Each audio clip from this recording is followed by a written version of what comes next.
Bien, alors donc si vous voulez, on commence. Bon, je vous rappelle qu'on était en train de créer une application avec l'ASP.NET MVC 6 qui permet donc de gérer des produits. Et après, on a déjà présenté l'architecture.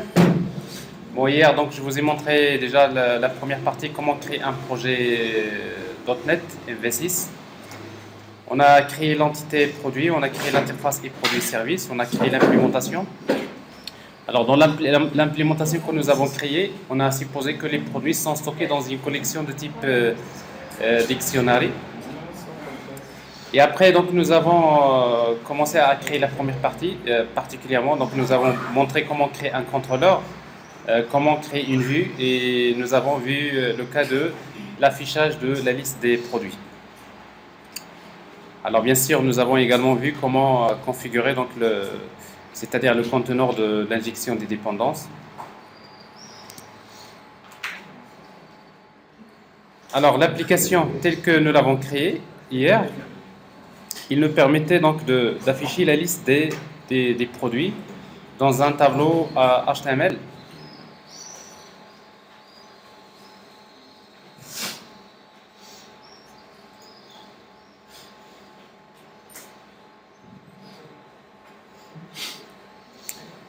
Bon, la liste des produits. Voilà ce que nous avons fait hier. Alors maintenant, juste pour aller à la suite, nous allons tout d'abord ajouter un formulaire pour chercher les produits.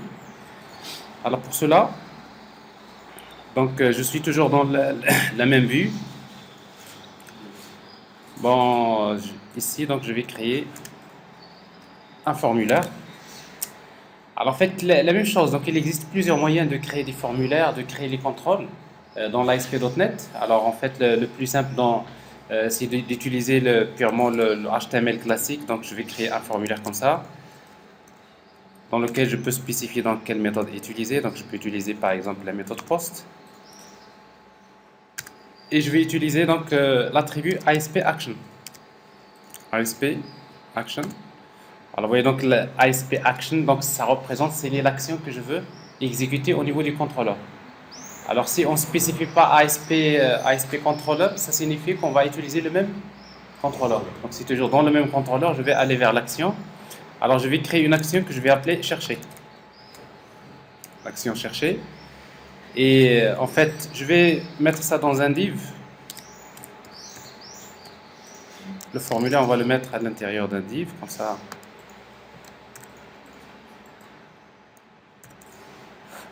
On va lui ajouter tout à l'heure une classe CSS. Alors ici, donc, on va créer un formulaire. Donc, on va utiliser, en principe, avec Bootstrap pour créer des zones de formulaire. Il est toujours important pour chaque groupe de contrôle de créer un div. Généralement, on utilise une classe qui s'appelle form group, dans lequel souvent on utilise un label. En fait, label dans notre cas, on va saisir par exemple un mot-clé. On va créer un champ de texte. Alors la même chose, on pourra utiliser le champ de texte input type égal texte.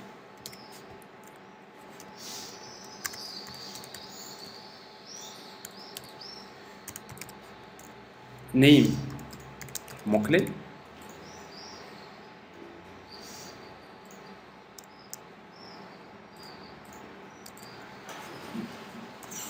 Et après, on pourra également afficher si vous voulez, une zone dans laquelle on va afficher le message d'erreur quand il y a un message de validation.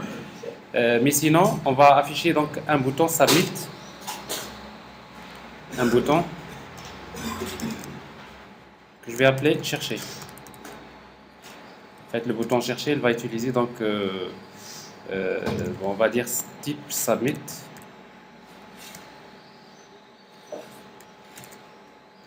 Alors ça, c'est pour vous, ça c'est du HTML, n'est-ce pas? Alors en principe, il y a d'autres moyens qui nous permettent de faire la même chose sans écrire du code HTML. Je vais essayer de vous montrer les différentes possibilités à travers cette application.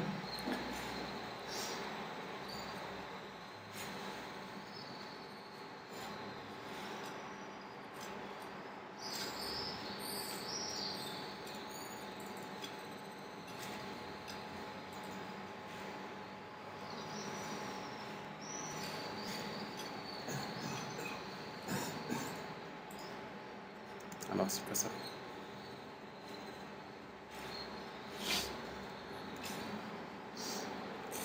Voilà, alors tout ce que j'ai ici, donc j'ai un formulaire, donc un label, un champ de texte, un bouton. En principe, quand on va chercher, on clique sur l'action.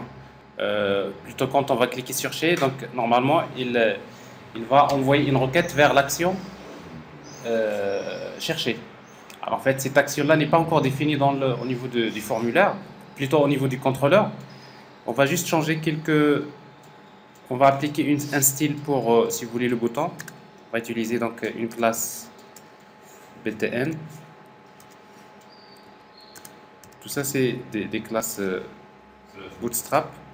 Donc btn primary.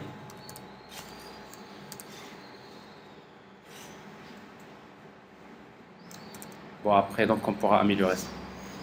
Actualiser. Voilà. Alors ici, donc, ce qu'on va faire maintenant, c'est comment, au niveau du contrôleur, ajouter l'action chercher.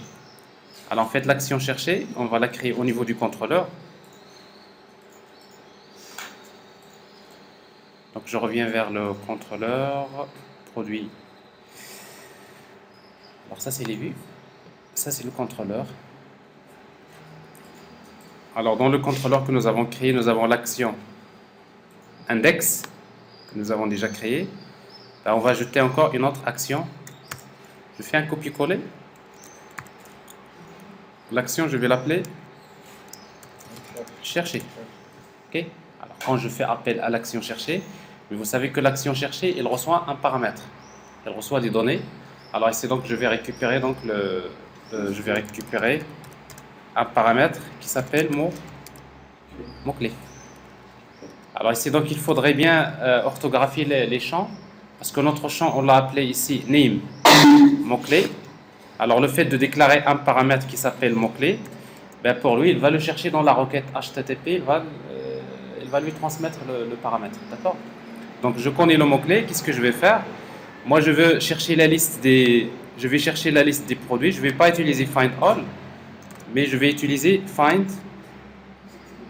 C'est chercher, on l'appelait déjà la méthode? Chercher par mot-clé. C'est pas get one, parce que dans notre service, on avait créé une méthode qu'on avait appelée produit par MC. C'est ça, voilà. Je l'ai appelé comme ça par désignation normalement, mais je l'ai appelé produit par mot-clé et on va lui transmettre comme paramètre mot-clé. Donc j'ai la liste des produits. Je reviens vers la même vue avec toujours une liste de produits qui va être affichée. Alors, pratiquement, j'ai résolu le problème. C'est-à-dire, si je sais de tester,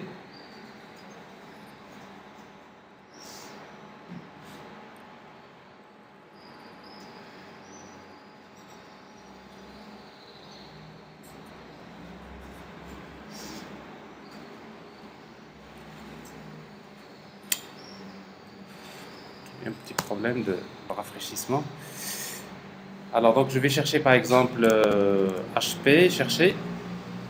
A priori, ça marche. Vous voyez, donc, je vois que les produits dans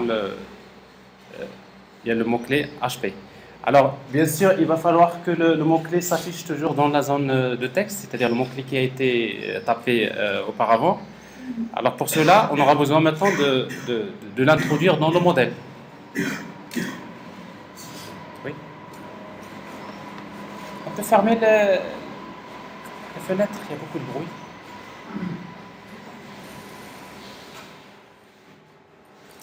Ça va, vous êtes bien réveillés au fur et à mesure? Alors, on essaie de...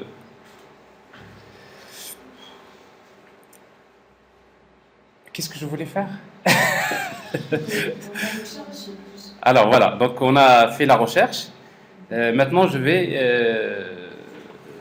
vais juste afficher le mot-clé dans la zone de texte. Alors pour cela, ici, on va utiliser notre modèle. C'est-à-dire, quand je fais appel à chercher, ce mot-clé-là, je vais le stocker dans le modèle. Alors, pour le stocker dans le modèle, je vais utiliser, comme vous vous rappelez, donc je vais utiliser viewBag ou bien viewData. Alors, je vais utiliser viewBag, par exemple, point je vais créer un champ qui s'appelle mot-clé. À quoi est égale la valeur? C'est mot-clé. Alors, vous voyez, donc c'est simple, je l'introduis dans le modèle. Alors, comme ça, quand je reviens vers la vue, j'ai la possibilité de l'afficher. Alors, comment je vais utiliser ici value et je l'affiche. Alors, comment je vais l'afficher? Donc, en principe, je peux y accéder via le helper HTML. Point. Alors, dans le helper HTML, je peux accéder à ViewBag. Et après, qu'est-ce qui m'intéresse dans ça? Il y a mon mot-clé. C'est très sympathique. Donc, vous avez une manière de gérer le modèle qui est intéressante. Donc, il suffit de savoir que ce que j'ai posé dans le modèle et la manière avec laquelle je peux récupérer la donnée. Alors, en principe, je ne devrais pas à chaque fois redémarrer parce que ici, donc, je travaille en mode debug. Et en même temps, tout à l'heure, donc vous me rappelez, je vais changer le contrôleur par défaut. Ici, donc, vous voyez, donc par défaut, le contrôleur, le contrôleur par défaut, c'est Home. Contrôleur, n'est-ce pas? Et quelle est l'action? C'est Index. Alors moi, je voudrais pas, je voudrais que ce soit les produits comme ça. Donc, alors je vais aller vers les produits. Je ne comprends pas pourquoi il me fait ça. Alors ça, petit problème. Alors donc je vais chercher H. Voilà. Bon, je recherche, mais là, donc je garde le mot-clé ici. D'accord? Alors maintenant, une autre chose, c'est comment faire la validation. Alors quand je ne saisis rien, on a un problème. Regardez. Hop, il y a une erreur. Alors c'est normal parce que vous tentez de... Donc le mot-clé, il est nul. Et quand vous faites une recherche par nul, et comme dans notre métier, on n'avait pas prévu de tester sur le mot-clé, donc il faudrait qu'on fasse cette validation. Alors pour faire la validation, donc vous avez deux moyens de le faire. Donc soit vous utilisez la validation côté client et côté serveur, ou bien les deux. Alors généralement, la validation côté serveur, elle est obligatoire. Hein? Et après, la validation côté client, si vous l'ajoutez, c'est bien. Si vous ne l'utilisez pas, ce n'est pas nécessaire. Alors pourquoi? Parce que quand vous faites la validation côté client uniquement, il y a toujours un moyen d'envoyer les données vers le serveur sans passer par votre page. Et du coup, donc, le fait de se limiter uniquement sur la validation côté client, c'est pas suffisant. Alors, comment on fait la validation côté serveur? Alors ici, donc, je vais utiliser un mécanisme qui fait partie bien sûr de l'ASP.NET. Alors, je vais revenir vers le contrôleur. Le principe est très simple. Donc, je vais juste faire un test au départ, ici. Donc, je vais dire que if, si le mot-clé égale nul, je vais ajouter une erreur dans une partie du modèle qui est réservée pour les erreurs. Alors, ça s'appelle model state. Alors, model state, alors dans model state, il y a la possibilité d'ajouter at model error. On va ajouter une erreur. Alors, comment s'appelle l'erreur? On va lui donner une clé. On va l'appeler toujours mot clé. Et après le message d'erreur, si vous voulez le personnaliser, on va dire il faut saisir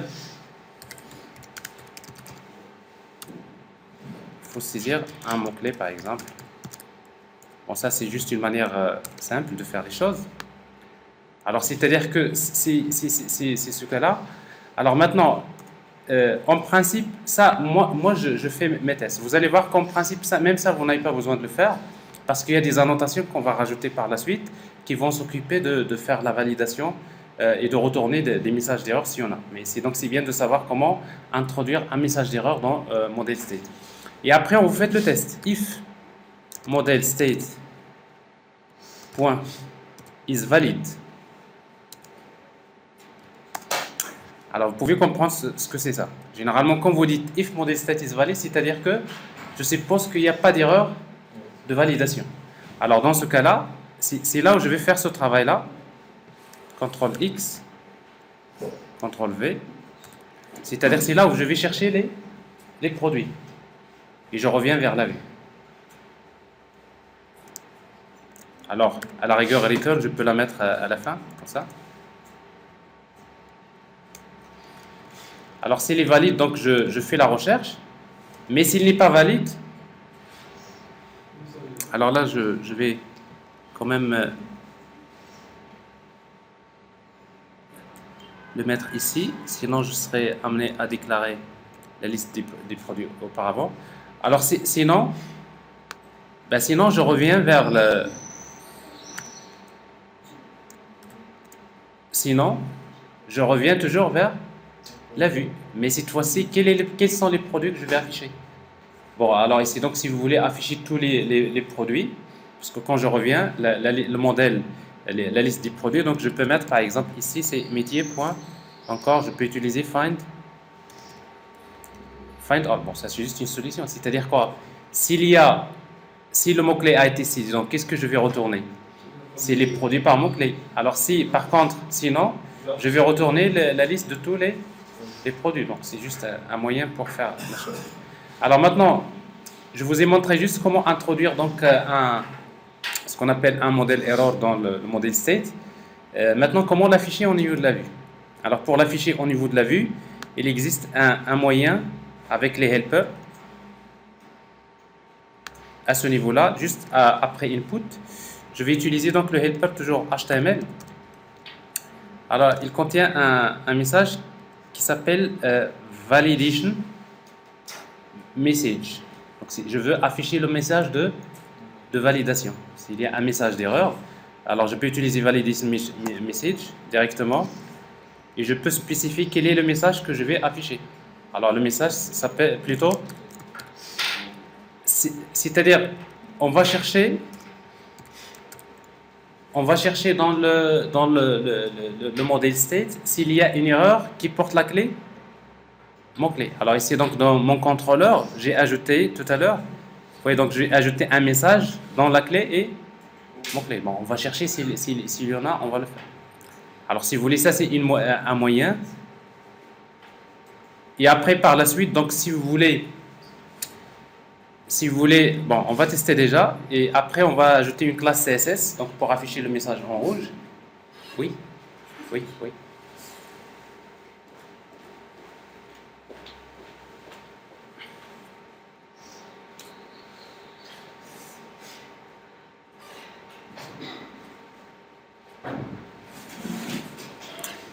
Alors ici donc je cherche.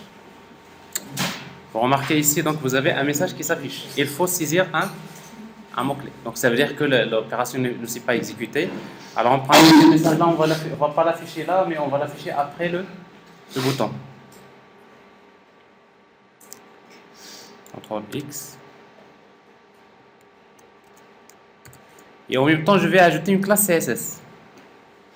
Alors pour ajouter au message de validation une classe CSS, on va utiliser new. On va créer un objet anonyme, comme ça. Et vous ajoutez des attributs.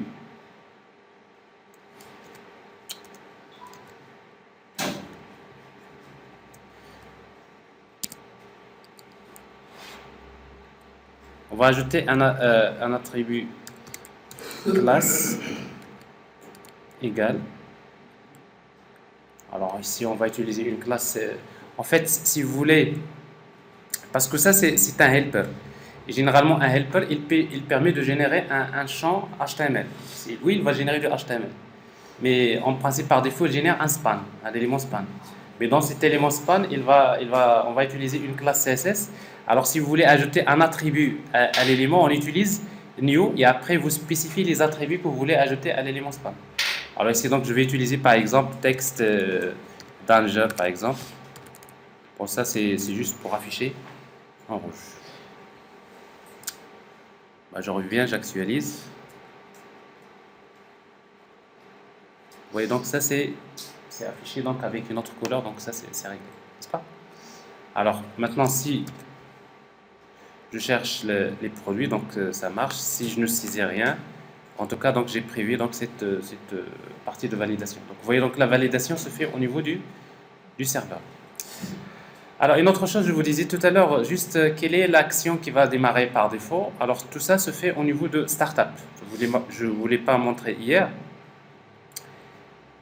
Alors, dans Startup, vous allez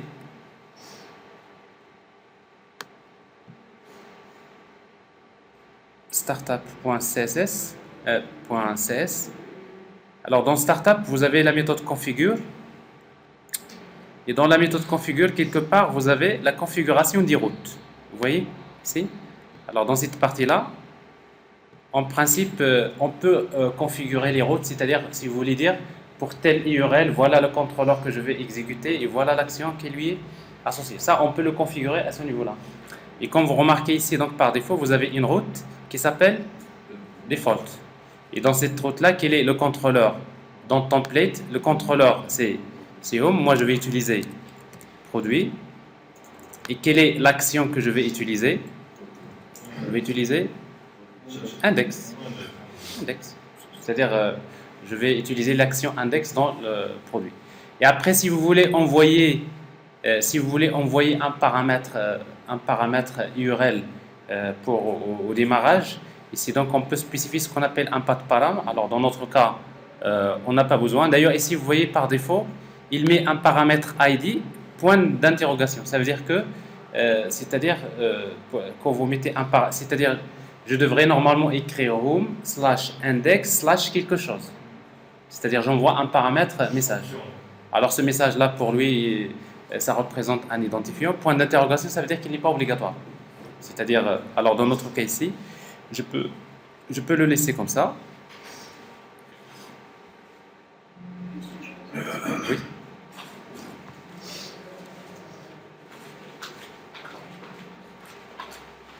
Alors j'exécute, donc je démarre l'application. Alors comme vous voyez, donc ici donc je suis déjà par défaut dans le contrôleur et dans l'action. C'est bon? Alors maintenant ce qu'on va faire, c'est qu'on va ajouter un lien pour ajouter un produit. Comme ça on va voir comment faire la validation des données, bien sûr, dans la saisie. Alors pour créer un lien hypertexte, je ne sais pas si je suis en train d'enregistrer tout ça. Oui. Alors pour ajouter un lien hypertexte, donc tout en haut de la page produit.html, je vais créer un lien ici. C'est au niveau de la recherche. Oui. Et il fait la différence entre les classes. Oui. En fait, ici, parce qu'ici, on n'utilise pas une base de données. Parce que là, on cherche dans une collection. Bon, dans la collection, si vous voulez pas qu'il fasse je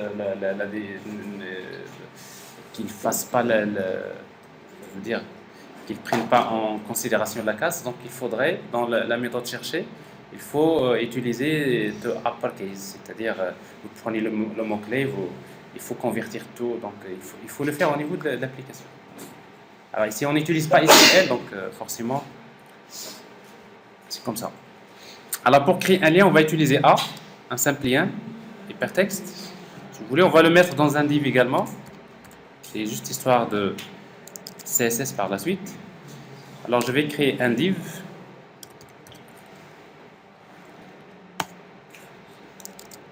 Oh, c'est pas div. Alors Alors pour ne pas utiliser href, on va encore utiliser ASP controller. Quel contrôleur? Je vais toujours vers le contrôleur produit. ASP action. Quelle action? Alors maintenant, je vais vers une autre action qui va me permettre d'afficher le formulaire de produit. Alors je vais l'appeler par exemple form produit. Une action que je vais créer. Alors ici donc, c'est ajouter nouveau produit comme lien.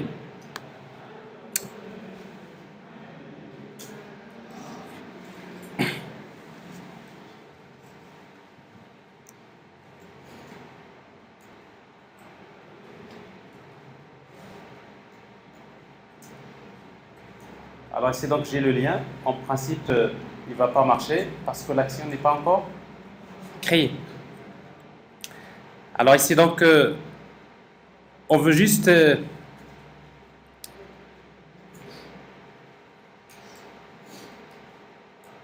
on va utiliser une classe ici qu'on va appeler classe container. Ça c'est toujours Bootstrap. Alors supposons que vous voulez ajouter une classe, parce qu'en fait vous avez des classes Bootstrap que vous utilisez forcément, mais généralement, parfois vous avez besoin d'ajouter vos propres styles CSS. Alors je vais ajouter une classe que je vais appeler Spacer. En fait, pour moi, Spacer, c'est juste pour faire un décalage en bas. Alors comment ajouter cette classe Spacer? Où est-ce qu'on va la mettre? Exactement. Alors ici, donc il y a déjà, si vous vous rappelez, dans notre dans 3W root, vous avez un dossier CSS où vous trouvez un fichier site.css. Bon, il contient déjà quelques styles CSS qui ont été ajoutés pour le template. Hein, ça concerne le template que nous avons utilisé. Alors ici, donc, je vais utiliser une classe Spacer que je vais créer et dans laquelle je vais utiliser juste margin, par exemple, bottom, par exemple, margin top, 20 pixels. Je fais juste un décalage comme ça. Alors ici, donc, je viens d'ajouter une classe CSS. Alors ici, c'est pas nécessaire, mais juste je vous montre par l'occasion comment le faire. Ça peut être très utile.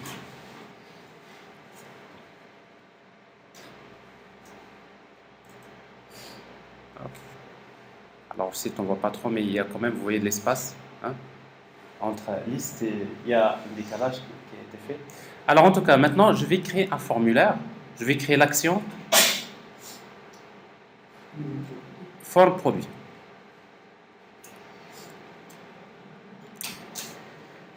Bon, l'action forme produit, pour la créer, on va revenir vers le contrôleur à nouveau. Bon, le contrôleur produit contrôleur. Bon, à nouveau, donc on va ajouter une nouvelle action.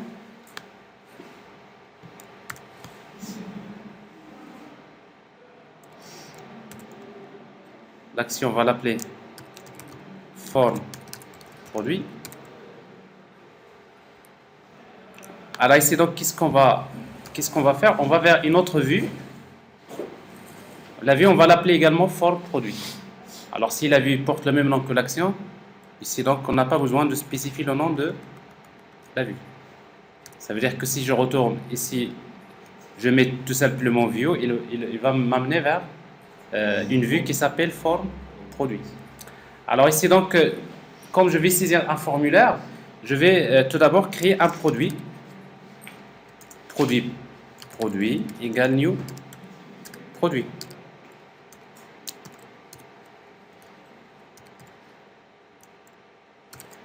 Pour moi, c'est ça le modèle. Parce qu'en fait, un formulaire, quand il affiche, il va afficher les informations concernant un produit. Pour le moment, c'est un produit qui est créé par défaut, donc on va utiliser les valeurs par défaut. Donc ici, donc, dans le modèle, je vais le transmettre ici, à la vue, plutôt à la vue, je vais lui transmettre le modèle qui est produit.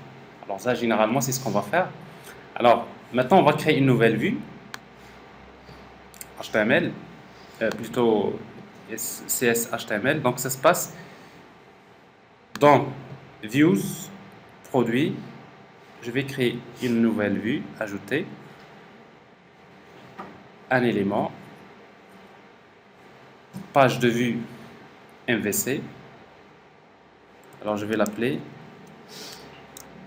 produit forme.cs. Ah, c'est mal écrit, c'est ça? Produit forme. Forme produit. Ben, je change ici. Forme produit, produit forme. Alors, ici donc dans produit HTML. Alors, est-ce qu'on va changer maintenant? Dans le contrôleur? Alors, dans le contrôleur, ici, on va dire forme produit, produit forme. On change dans la vue, bon, vous savez, produit, forme. Et aussi, je crois, dans le lien, n'est-ce pas? Le lien, je ne sais même pas ce qu'on avait fait. Alors, produit HTML, dans le lien, on a utilisé forme produit. Donc, c'est produit forme.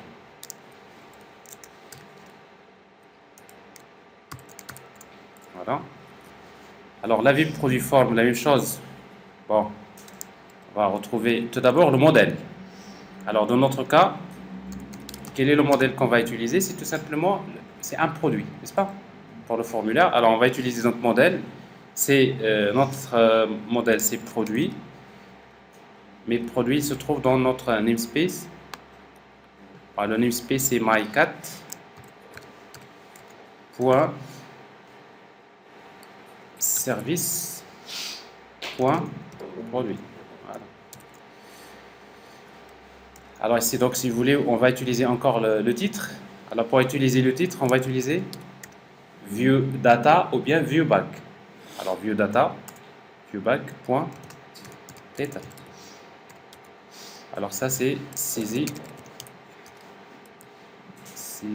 d'un produit. Et après, on va créer donc notre formulaire.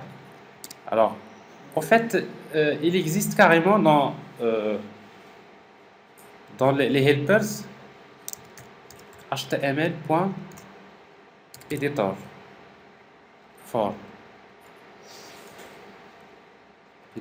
model.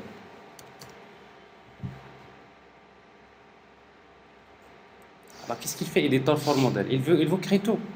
Il va créer le formulaire, il va créer les champs ID avec un champ de texte, avec désignation, le champ de texte.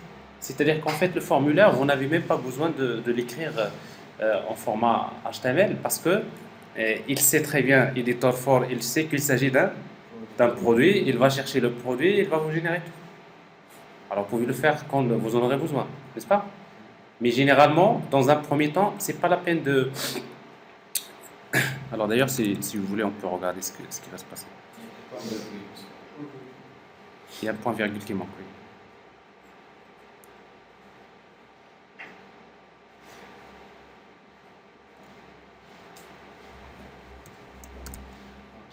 Là, c'est pas ici. Parce qu'en fait, ça c'est le Razor syntaxe, c'est purement du code C#. Donc, si vous écrivez une instruction, il faudrait qu'il se termine par un point virgule.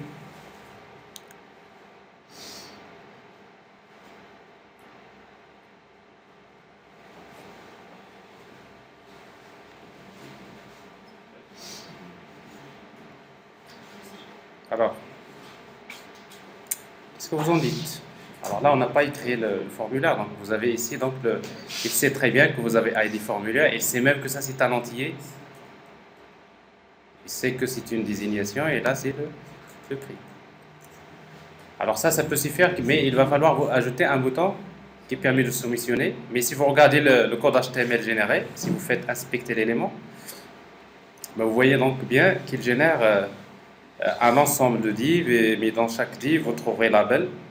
Et après vous trouverez pour div, vous trouvez input, type égal texte, pour tout ça, donc il le fait. Mais le problème, c'est qu'ici, on n'a pas besoin de saisir un ID. Problème. Donc ce qui fait, c'est bien, vous pouvez l'utiliser, mais avec par la suite d'autres paramètres pour lui indiquer quelle classe qu'il va utiliser pour personnaliser. Bon, ça revient au même si vous-même vous créez rapidement votre formulaire, parce qu'après, il y aura des listes déroulantes que vous utilisez, ainsi de suite. Mais ça, donc, vous pouvez le regarder par la suite, mais en tout cas, donc, ça existe. On ne va pas l'utiliser dans un premier temps. Donc on ne va pas faire ça.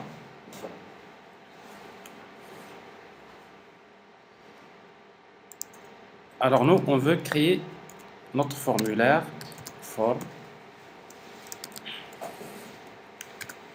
méthode égale post action, ça ASP action.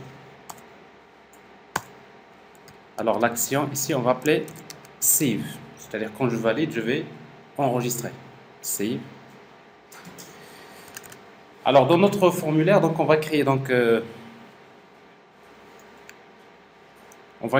des divs.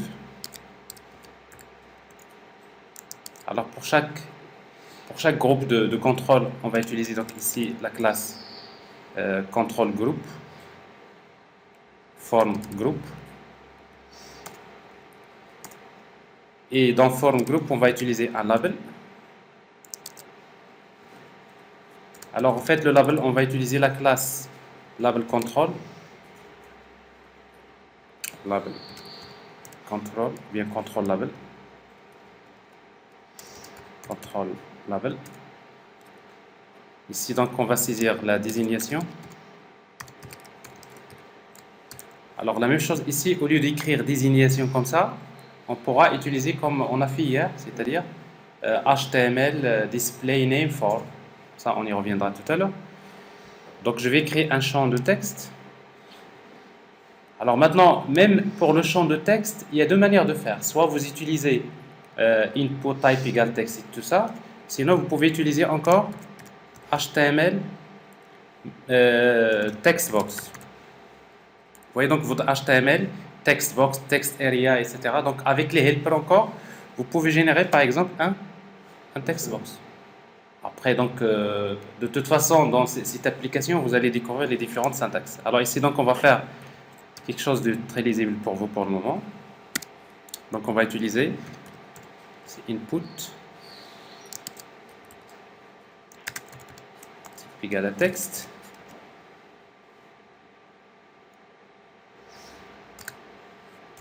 Name. Alors name c'est désignation. Alors ça, tout ça, je crois que c'est pas très bien de faire ça, mais je vais utiliser plutôt. Alors qu'est-ce que j'ai prévu dans le quelle solution que j'ai choisi pour dans le support. Alors en fait tout ça vous l'avez dans le support. Alors en fait même les explications que j'ai fait hier, donc vous voyez donc la vue, chaque partie à quoi elle sert. Par exemple cette partie là modèle à quoi elle sert et après la partie view data. Vous trouverez le lien hypertexte, le formulaire qu'on vient de créer, donc vous avez toutes les explications. La partie aussi donc l'entête du tableau. Vous avez également donc le contenu. Après donc les actions. Voilà. Alors on est sur forme produit. Voilà.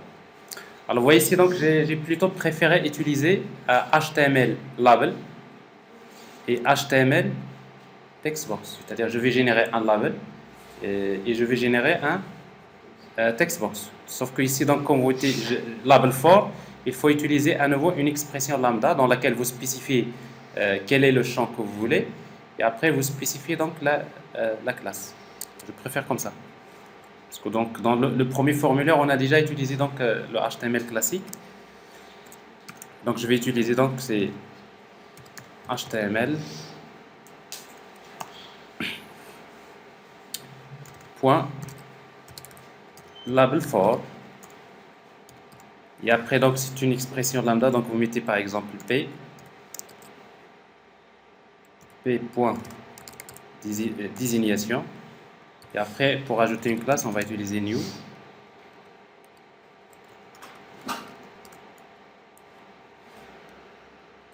On spécifie l'attribut classe.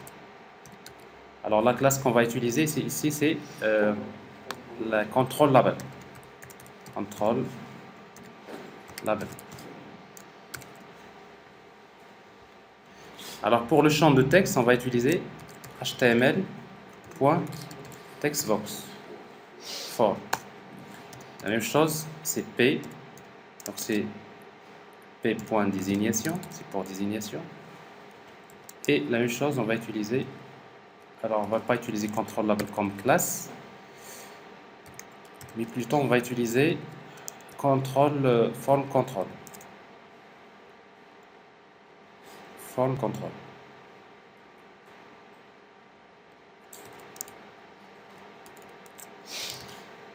Form control. Et après, qu'est-ce qui reste? Alors pour chaque groupe de contrôle, on va utiliser le label, on va utiliser textbox, mais il y a le message de validation. Parce que quand vous ici, donc il y a une zone de message de validation. Alors pour cela, à nouveau, donc on va utiliser donc HTML validation message for. La même chose. Je vais afficher le message pour quel champ? C'est pour désignation. Alors là, on a juste besoin d'ajouter donc le message par défaut, si vous voulez le mettre. Donc on va mettre une chaîne vide. Et après, on va utiliser donc une classe.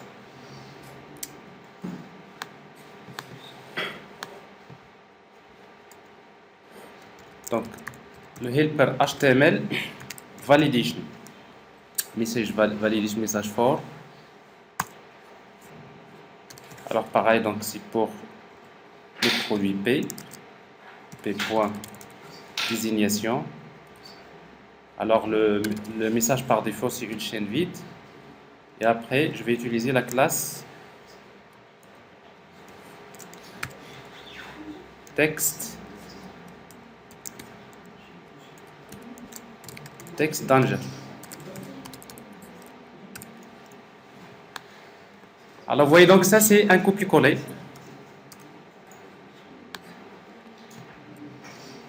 Alors ce div là on va le copier, CTRL V.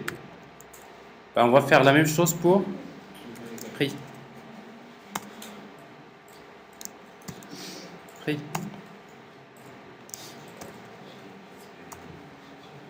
Bon, vous comprenez que le contrôle qu'on a utilisé tout à l'heure, c'est HTML editor modèle, il fait ça. C'est déjà programmé pour qu'il fasse un truc qui est déjà par défaut. Mais je préfère que vous travaillez comme ça parce que là, vous maîtrisez mieux un peu vos contrôles et vous mettez ce que vous voulez. Et après, à la fin, on va ajouter un bouton Submit. Alors, ce bouton-là, donc, on va le mettre dans un div également.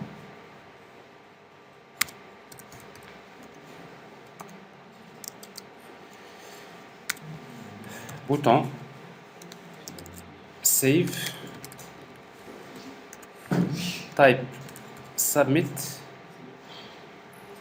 Et après, c'est tout. Classe BTN primary, etc. Alors ici donc vous avez créé un formulaire. On peut tester.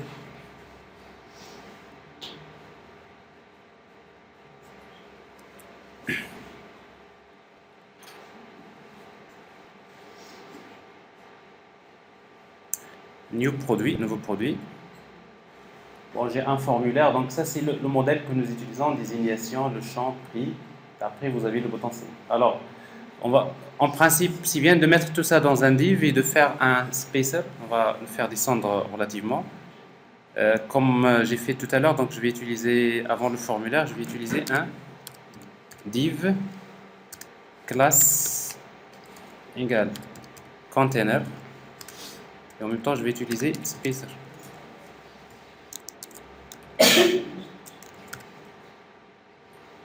Slash div à la fin.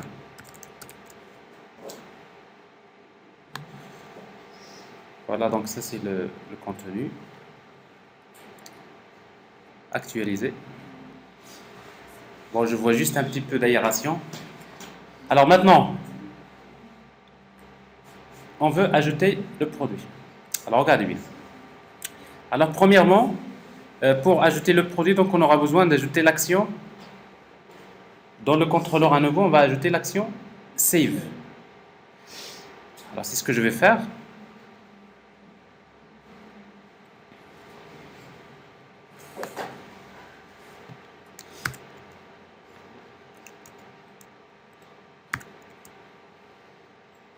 Action save.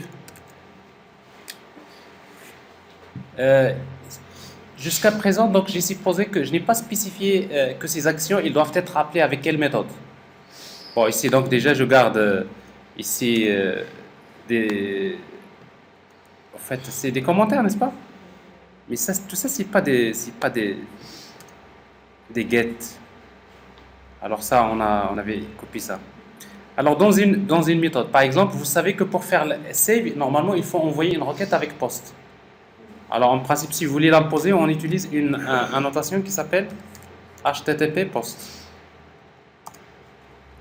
Donc ça veut dire que cette action save, il ne peut être appelé qu'en envoyant une requête avec HTTP post. Alors si vous voulez que ça soit get, vous mettez HTTP get. Jusqu'à présent, on n'a rien mis, donc ça veut dire que ça soit get ou post, il l'accepte.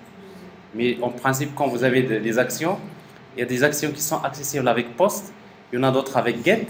Mais vous allez voir dans l'API REST, il y a également put et delete. Alors dans la base. Bon, c'est l'occasion aussi d'utiliser ici. Alors ici, donc save, qu'est-ce qu'il va faire? Save, qu'est-ce qu'on va lui transmettre comme paramètre? On va récupérer un produit, P. Alors il sait très bien que toutes les données qui se trouvent dans le formulaire, il va les stocker dans produit. Regardez, c'est très intéressant parce que ici, qu'est-ce qu'il me reste? Et bien, il me reste à enregistrer. Métier.save. J'appelle tout simplement produit P. Et à nouveau, donc, je reviens. Maintenant, je vais revenir vers la vue qui permet d'afficher. N'est-ce pas? C'est-à-dire la vue, comment on l'appelait déjà, produit. Alors, ça veut dire que j'ai besoin de faire une redirection. Alors, pour faire une redirection, on ne va pas utiliser View. Je vais utiliser Action, Redirect Action. Redirect Action to Action. Redirect to Action. Alors, vers quelle action on va?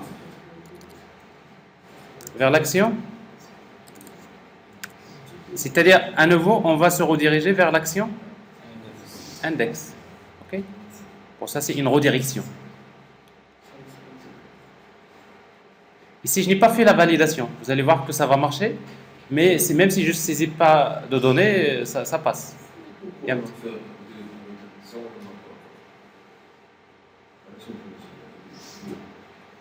Si vous mettez View, il va revenir vers le même formulaire. Tout dépend de ce que vous voulez faire. Si vous voulez, quand vous saisissez, vous restez dans le même formulaire, ben vous utilisez View. Parce qu'il va revenir vers... normalement, ce n'est pas vers le formulaire. Ben, si vous voulez revenir vers le formulaire, vous utilisez quelque chose comme ça. Vous allez utiliser, donc, c'est View. Vous allez vers View. Quoi? Forme, produit. Produit, forme. Alors, dans ce cas-là, une fois que vous ajoutez, il va revenir vers le forme, produit. OK? Alors, supposons que quand j'ajoute, je voudrais revenir à la liste pour voir s'il a été ajouté. Moi, j'ai besoin de faire généralement, pour passer à une action, on fait la redirection. Alors, ce qui fait que la redirection, généralement, vous l'utilisez souvent quand vous ajoutez, on a besoin de se rediriger vers une autre action. Soit pour l'affichage, quand il s'agit par exemple vous voulez aller vers forme produit, vous mettez forme produit. Comme ça, on revient encore pour saisir un nouveau produit. Ou bien si par exemple vous avez une page de confirmation, vous venez d'ajouter merci pour l'inscription et vous affichez. Donc vous allez vers une autre action qui s'appelle confirmation. Ok? Alors ici, qu'est-ce que je vais faire? Je vais revenir vers index. Il y a une autre chose. Il y a quelque chose depuis tout à l'heure, depuis le début, qu'est-ce que je faisais en fait? Je démarre l'application qui démarre IS Express, mais je le démarre en mode debug. Alors généralement le mode debug c'est important parce que quand vous avez des erreurs, vous regardez, il pointe vers l'endroit où il y a l'erreur, ça vous permet de corriger. Mais si vous ne voulez pas travailler en mode debug, vous pouvez faire autrement. Vous utilisez debugger et après vous exécutez sans débogage. Alors si vous exécutez sans débogage, qu'est-ce qui va se passer? Alors maintenant, vous allez avoir l'application, il va démarrer IS Express, vous avez l'application, mais après si vous revenez là, vous voyez donc vous pouvez travailler et à chaque fois que vous faites des modifications, vous allez faire actualiser, ça marche. C'est plus pratique, mais le problème c'est que quand il y a des erreurs, c'est très difficile de les trouver. Donc, alors c'est ce que j'ai fait ici. Maintenant, je n'ai pas démarré en mode débugage. Alors je vais regarder ce qui se passe. Donc j'ai le formulaire. Bon, je vais saisir des données quelconques. Save. Vous voyez donc ici je suis redirigé vers... Alors je viens d'ajouter, donc je suis redirigé, donc l'enregistrement a été ajouté. Je veux ajouter un autre. Regardez, même si je ne saisis pas de données, il l'ajoute. Vous avez un produit qui ne contient rien, n'est-ce pas? Donc ça veut dire maintenant il faut faire la validation. Alors pour la validation, je n'ai pas besoin d'écrire beaucoup de choses. On va revenir vers les annotations. Regardez bien. Alors on va revenir vers la classe produit. Alors la classe produit que nous avons créée, produit.cs, on a déjà utilisé la notation display, n'est-ce pas? Alors par exemple pour désignation, vous voulez que la désignation soit obligatoire. On va utiliser une annotation required.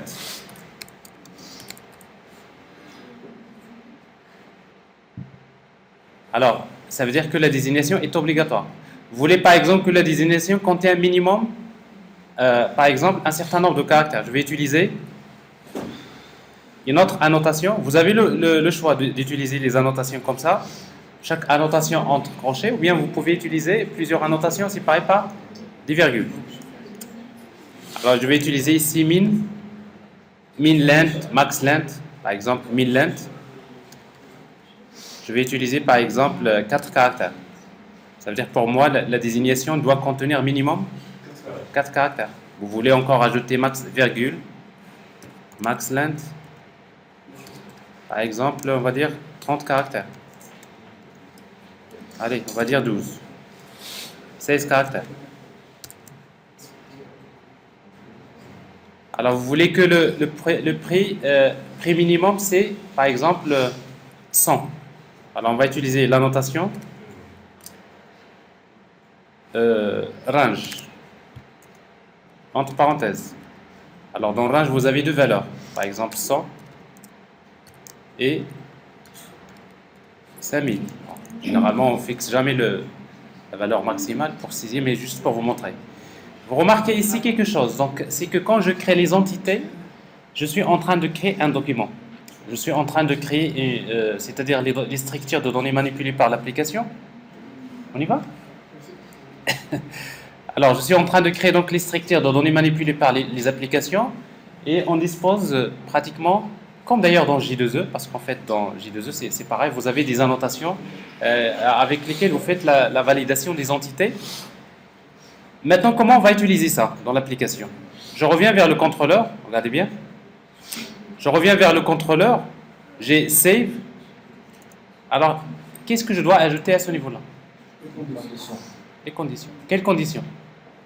La seule chose, c'est d'utiliser if model state .is valid. C'est tout. Alors moi, c'est plus à moi de faire la validation, parce que en fait, si vous voulez, l'ASP.NET, quand il va instancier le produit, il va stocker les données dans le produit, mais quand il va stocker les données dans le produit, il va faire la validation. S'il y a des messages d'erreur, il va les stocker, il va les ajouter à un modèle state. Donc ça, tout se fait automatiquement. Alors si il est valide, c'est à ce moment-là que je vais faire ça. Alors justement, on ne va pas afficher le message, on va revenir au formulaire et on va voir que tous les messages seront affichés. Alors qu'est-ce qu'on va faire? Ben, on va tout simplement utiliser return view tout court. C'est pas view, mais on va vers le... Quel view? C'est form, produit form.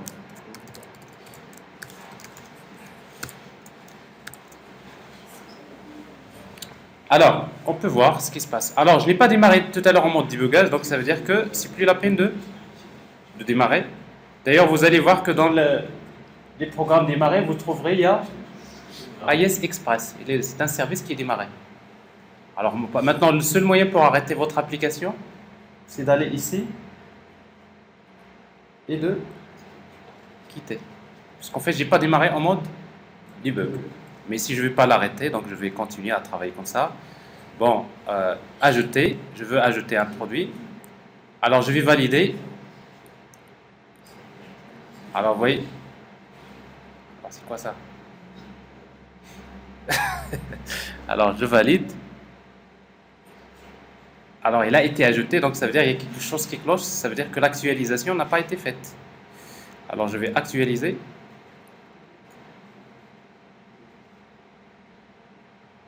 Ça marche pas. Ça veut dire que je dois arrêter. Non, c'est pas ça. L'application, ça marche. Je vais juste arrêter parce que j'ai pas travaillé en mode débugage. Donc j'ai démarré, mais ici donc parfois quand vous faites des changements dans le contrôleur, l'actualisation ne marche pas toujours. Donc je vais quitter AES Express et je vais revenir travailler en mode débugage. Alors c'est bien sûr, quand vous développez, vous travaillez en mode débugage, c'est important parce que vous avez un ensemble d'outils qui vous permettent de voir s'il y a des erreurs, s'il y a des problèmes. Alors donc je clique sur le lien nouveau produit. Ça va faire. Alors, on va faire la saisie. Est-ce que vous voyez des messages? Le champ désignation, il est requis. Le champ de prix doit être compris entre 100 et 5000. Vous voyez, même les messages, je ne les ai pas écrits. Qui a généré ces messages? C'est l'annotation. Et cette annotation, elle génère les messages en fonction de la langue. Alors, si vous avez un navigateur en anglais, vous aurez reçu des messages en anglais. Mais si vous voulez personnaliser le message, vous avez un moyen pour le faire. Alors, si vous avez saisi, par exemple, un produit comme ça, parce qu'ici, donc, il est requis, il est obligatoire. Mais si vous mettez A, il ne va plus vous dire il est requis, mais il va vous dire, regardez, le champ désignation doit comprendre minimum 4 caractères. Je mets plus que je ne sais pas combien, bah, il vous dit également qu'il doit être inférieur à 16. Donc un chiffre. Un chiffre. Un chiffre dans quoi? Dans la désignation? Non, il ne va pas l'accepter. Parce que le string, si vous mettez des chiffres, ça ne lui pose pas de problème. Pour lui, c'est des caractères. Mais par contre, ici, si vous mettez le prix, par exemple, si vous donnez une désignation qui est correcte, bon, on va dire la désignation est correcte, ça passe. Mais par contre, ce qui ne passe pas, c'est le prix. Alors, le prix, on va mettre 500. On va mettre une valeur qui est très grande. Et il vous dit que ça ne marche pas. Ah, c'est quoi ça? Moi, j'ai donné une valeur un peu... Je ne sais pas ce que j'ai fait.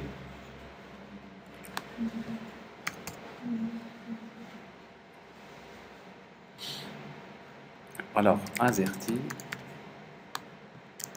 200. A priori, donc, ça a été ajouté? Oui, il est là. Oui. Non, mais si vous donnez un... Tout à l'heure, j'ai donné un nombre qui dépasse un int, un double. Donc, c'est juste... Ça, c'est un autre problème. C'est que quand il va stocker la donnée, bon, c'est une donnée qui est très grande. Alors, en tout cas, donc, vous voyez ici, donc, la saisie, ça marche sans problème. Je vais saisir les données. Le prix, il doit être... Voilà, encore, il est grand. Mais ça, c'est pas très sympathique, mais ce qu'on fait là, c'est pas très bien. Donc, en tout cas, donc, vous voyez la validation. La validation, c'est une histoire d'annotation. Bon, vous voyez donc, utiliser l'expérience des autres, c'est ça, parce que toutes les choses qui sont couramment déjà faites, il va falloir les réintroduire dans l'application de cette manière. Alors, je vais ajouter un formulaire pour supprimer, plutôt un lien pour éditer et un lien pour supprimer.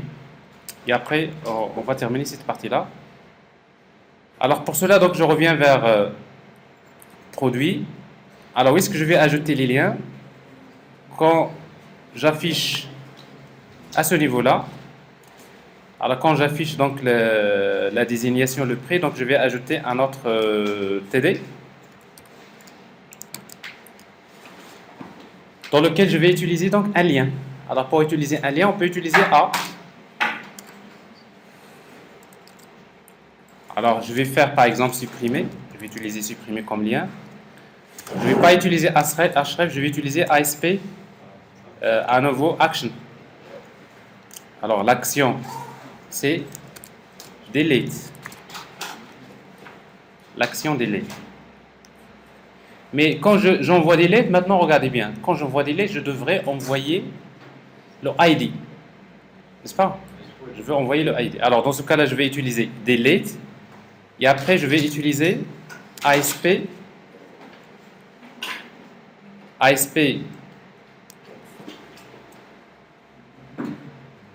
pat pat, j'ai oublié. C'est root, oui. Merci. Donc ASP root. ASP root. Alors, mais c'est-à-dire quoi ASP root? C'est-à-dire quand j'envoie, je vais envoyer sur l'URL un slash. Comment vous voulez appeler ce je vais l'appeler ID tout court.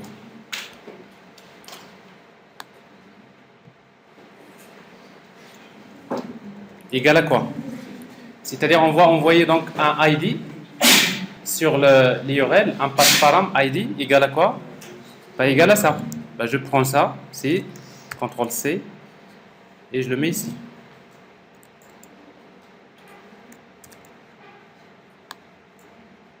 Ok?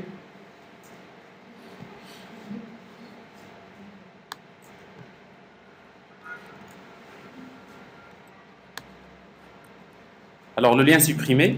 Alors maintenant, si vous voulez créer l'action supprimée, qu'est-ce qu'on va faire? Donc on va vers le contrôleur. Bon, à nouveau, donc vous ajoutez une autre action. Bon, je vous rappelle que les actions, c'est toujours action result. Alors l'action, comment on va l'appeler?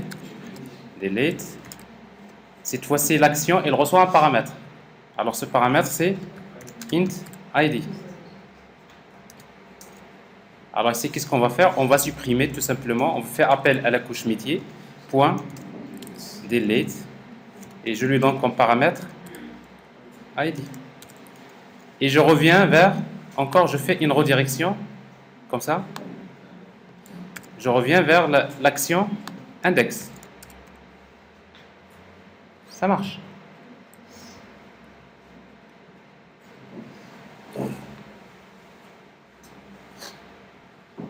Alors il va me rester juste à confirmer la suppression par un message. Alors ici, donc, vous voyez donc supprimer. Il y a quelque chose qui cloche. Sûrement. Alors regardez tout en bas le lien. C'est pas bon. Produit delete / Microsoft.net. Donc ça veut dire que ce que nous avons écrit dans notre élément, on a dû rater quelque chose. Alors pour ne pas trop chercher, donc je vais juste revenir à notre vue. Les liens, ils sont là. Delete. Donc, bon, vous voyez, donc je me suis un peu. Je me suis complètement trompé. Alors, dans le produit.html, alors je ne dois pas utiliser tout ça, mais je vais utiliser uniquement p. Alors en fait, on sait très bien qu'on est dans une boucle pour chaque produit P, n'est-ce pas? Alors ici, donc, pour afficher la valeur dans un attribut, on va utiliser donc @p, c'est-à-dire je vais afficher une information sur l'objet P. Qu'est-ce qui m'intéresse? C'est produit ID, tout simplement. Actualiser. Alors maintenant, vous regardez le lien. Qu'est-ce que vous voyez dans le lien? C'est delete tout en bas. /3. Alors c'est delete /2. Alors ça veut dire que quand je fais appel à l'action delete, j'envoie un path param. Et ce path param ici, donc c'est delete. Alors je supprime. A priori ça marche. Donc, alors ici, donc j'arrive à supprimer, je reviens. Mais sauf que ici, je dois faire une confirmation. Alors c'est du JavaScript. Alors si vous voulez écrire le minimum de JavaScript, vous allez écrire juste en clic.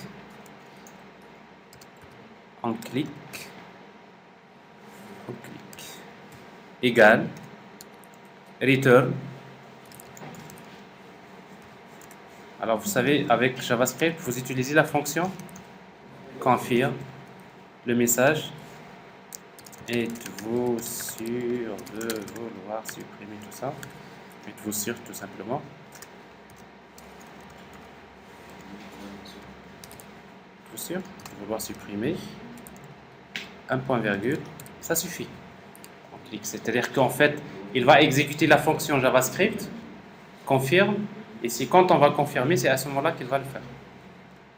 Alors on peut avoir quelque chose de très simple comme ça, actualiser. Alors je clique sur le lien.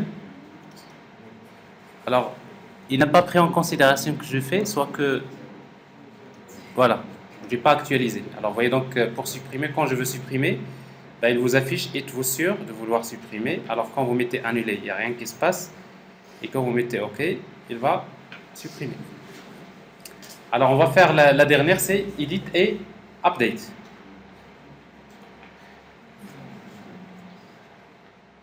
Alors, Edit, Update. On fait un copier-coller pour le lien.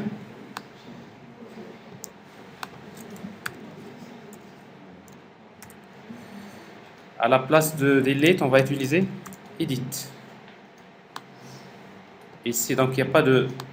On clique, il n'y a pas de validation.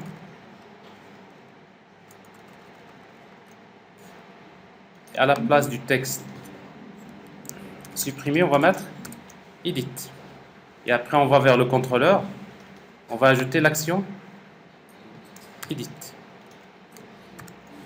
Normalement, cette action delete là, c'est avec get, n'est-ce pas?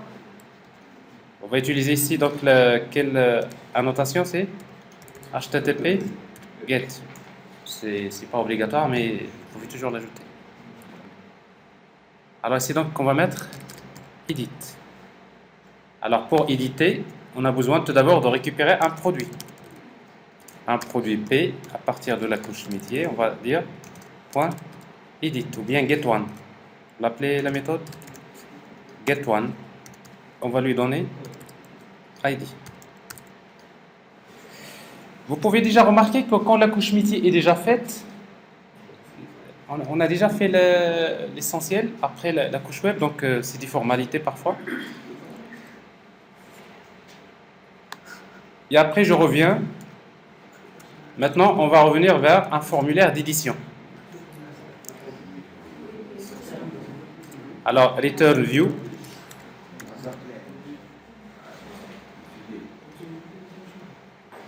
On devrait avoir une page qui s'appelle edit.chhtml. Mais on va lui donner comme paramètre produit P. Donc je vais vers un formulaire d'édition. Alors en fait le formulaire d'édition c'est un copier-coller du formulaire de l'ajout. Donc je vais juste faire copier-coller et je vais lui ajouter quelques éléments. J'ai déjà edit form, comment on l'a déjà appelé? Form, produit form, CTRL-C, CTRL-V. On va le renommer, rename. Alors comment on va l'appeler? Edit. Et après dans ce formulaire d'édition, donc on va garder tout ça, c'est bien parce que toujours le modèle il est de type produit, donc je vais afficher les informations sur le produit, mais j'ai besoin d'ajouter le ID. Parce qu'en fait, quand j'affiche le formulaire, je dois afficher un champ hidden dans lequel je vais mettre le ID. Alors, je fais un copier-coller de ça, CTRL-V, et au lieu de désignation, je vais utiliser produit ID.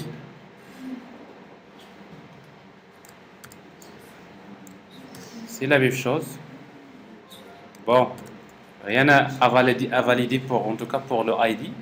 Parce qu'on ne va pas le saisir, elle est générée automatiquement. Mais en tout cas, je le laisse comme ça. Mais sauf que l'action cette fois-ci, c'est update. Alors quand je vais éditer, j'ai les données. Et quand je clique, je vais vers update. Alors maintenant, update, qu'est-ce qu'on va faire au niveau du compte de notre action? On va faire comme ajout, save, c'est la même chose.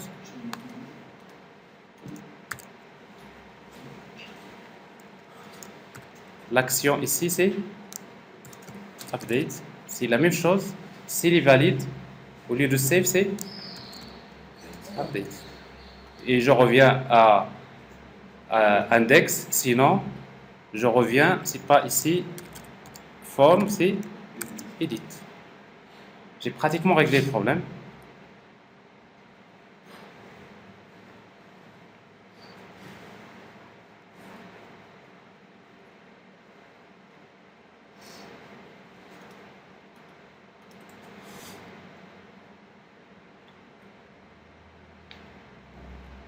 Alors, éditer. Vous voyez donc j'arrive à éditer un formulaire, un produit. J'ai le ID, normalement, je ne devrais pas donner la possibilité de modifier. Ça veut dire après, je vais choisir hidden au lieu de textbox. Et en même temps, je l'affiche si je veux. Alors là, si je change la valeur ici, alors je vois bien que ça a été changé. Donc l'update a été effectué. Parce que je redirige vers la page, edit encore. Mais par contre, si vous voulez quand vous faites edit et vous mettez quelque chose qui est relativement qui dépasse la valeur, ben, il y a encore la validation. Parce que c'est déjà intégré. Save. Il y a le message qui s'affiche, mais il faut l'attendre. Parce que je vois un petit problème de... C'est dans ma machine qui est en train de déconner. C'est juste... Voilà, donc le champ de désignation doit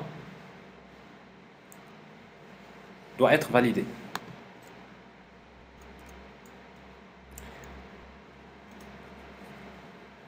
Alors, donc, vous voyez, donc ça, c'est l'application qui a été demandée dans ce cas-là. Et quelqu'un, généralement, qui développe dans le développement d'applications en utilisant les frameworks, soit dans l'ASP.NET ou bien dans d'autres frameworks. Par exemple, PHP, c'est Symfony. Dans J2E, ça va être Spring MVC ou bien GSF. Vous allez trouver les mêmes procédures. Alors, c'est-à-dire, en quelque sorte, ce qui diffère, c'est que chaque framework offre des possibilités, mais en principe, dans la base, vous avez ici, c'est comme ça qu'on développe les applications MVC côté serveur. Après, par la suite, MVC côté client, c'est relativement différent. Ça, c'est quelque chose qu'on va traiter par la suite. Alors, est-ce que vous avez des questions concernant ça? Ben, il vous reste qu'à travailler ça, n'est-ce pas? Alors, c'est quoi l'étape suivante? Alors, l'étape suivante, c'est que nous avons fait quelque chose d'important. On a déjà, en quelque sorte, expliqué comment créer une application, mais jusqu'à présent, les données de notre application ne sont pas dans la base de données. Mais vous allez voir que si vous voulez travailler avec une base de données, vous n'aurez pas besoin d'ajouter beaucoup de choses. Premièrement, alors ça, c'est ce qu'on va faire par la suite. Avant de vous parler de Entity Framework, je vais revenir sur vous parler de Link. Donc ça, je ne vais pas le traiter pour le moment. Je vais par la suite vous parler donc comment utiliser Link normalement pour gérer les collections. Link to XML, Link to SQL, donc ça c'est quelque chose dont on aura l'occasion de parler. Et après, on arrive vers le mapping objet relationnel. Alors par la suite, vous allez vous-même apprendre que il faudrait en principe utiliser Entity Framework. Alors si vous voulez intégrer Entity Framework dans l'application, alors maintenant je ne vais pas rentrer dans les détails, donc je vais vous montrer juste ce qu'on va faire par la suite parce que je crois que vous avez besoin, j'ai besoin de vous laisser un peu de temps déjà pour maîtriser cette partie-là. Alors tout d'abord, il faudrait ajouter donc la dépendance de Entity Framework dans le projet. Alors vous savez que pour ajouter la dépendance dans le projet, donc vous aurez besoin à nouveau d'accéder à project.json. Il y a une dépendance qu'on va ajouter dans Entity Framework. Ensuite, vous allez retrouver encore l'entité avec des annotations différentes. Alors vous voyez donc ici, alors ce n'est plus à vous de créer la table, ni de la base de données, c'est Entity Framework qui va la créer. Alors sauf que vous aurez besoin d'ajouter quelques annotations, comme par exemple l'annotation table. Par exemple, comme quoi la classe produit, il correspond à la table produit. Comme l'annotation key, comme ça il saura que produit ID c'est une clé primaire. Et les autres annotations, vous les connaissez déjà, donc ça c'est pour la validation. Alors pour faire la gestion des produits, donc on aura besoin juste de créer une classe qui s'appelle dbContext, dans laquelle on va déclarer un dbset de produits. C'est tout ce qu'on va faire pour utiliser donc Entity Framework. Et après, vous allez créer une autre implémentation de l'interface e-produit service. On a déjà créé une implémentation dans laquelle on suppose que les produits sont stockés dans une collection de type dictionnaire. Alors après, vous allez créer une autre implémentation. Je l'appelle produit DAO implémentation. Au lieu d'utiliser une collection, on va utiliser tout simplement MyDB Context, c'est-à-dire on va utiliser Entity Framework. Et après, qu'est-ce qui va changer? Vous voulez ajouter un produit, vous utilisez dbcontext.produit.first or default. Donc vous retrouvez en quelque sorte quelques méthodes classiques pour retourner la liste des produits. Pour faire, par exemple, pour chercher les produits, donc vous trouverez toujours where p.designation contains mc, c'est presque ce que nous avons fait pour la collection. Vous trouverez par exemple pour chercher un produit, pour faire l'ajout, et c'est réglé. Alors pour dire où se trouve la base de données, on aura besoin d'ajouter dans le fichier appsetting.json, on aura besoin d'ajouter ce qu'on appelle la source de données. dans laquelle on spécifie la chaîne de connexion. Ici, on va utiliser SQL Express, donc il faut le démarrer. Et la base de données que je veux utiliser s'appelle MyCatalog. Je peux donner le nom de la base de données. Et vous faites exécuter l'application, mais à condition de revenir vers le fichier startup.cs. Rappelez-vous, tout à l'heure, dans ce service, on a utilisé produit service. On avait utilisé l'ancienne implémentation. Maintenant, je vais utiliser la nouvelle implémentation. Mais est-ce que j'ai besoin de changer quelque chose dans la couche web? Non. La couche web, je ne vais pas la toucher. Pourquoi? Parce que moi, c'est au niveau de l'injection des dépendances. Au début, j'ai utilisé une implémentation qui utilise une collection. Dans la suite, j'ai utilisé une autre implémentation qui utilise la base de données. Et oui, ce que je vais modifier ça, c'est au niveau de service. Et le problème est réglé. Alors ça, on aura l'occasion donc de... après, si vous exécutez, vous trouverez un peu relativement comment consulter la base de données. Et c'est cette partie-là donc que nous allons faire par la suite. Mais vous aurez besoin déjà de faire cette première partie de TP. Il faut le maîtriser. Et à mon avis, si vous faites ça avec le support, vous aurez déjà une idée sur ce qu'on va faire par la suite. Et on va laisser cette partie-là pour la prochaine étape. Est-ce que vous avez des questions? Non?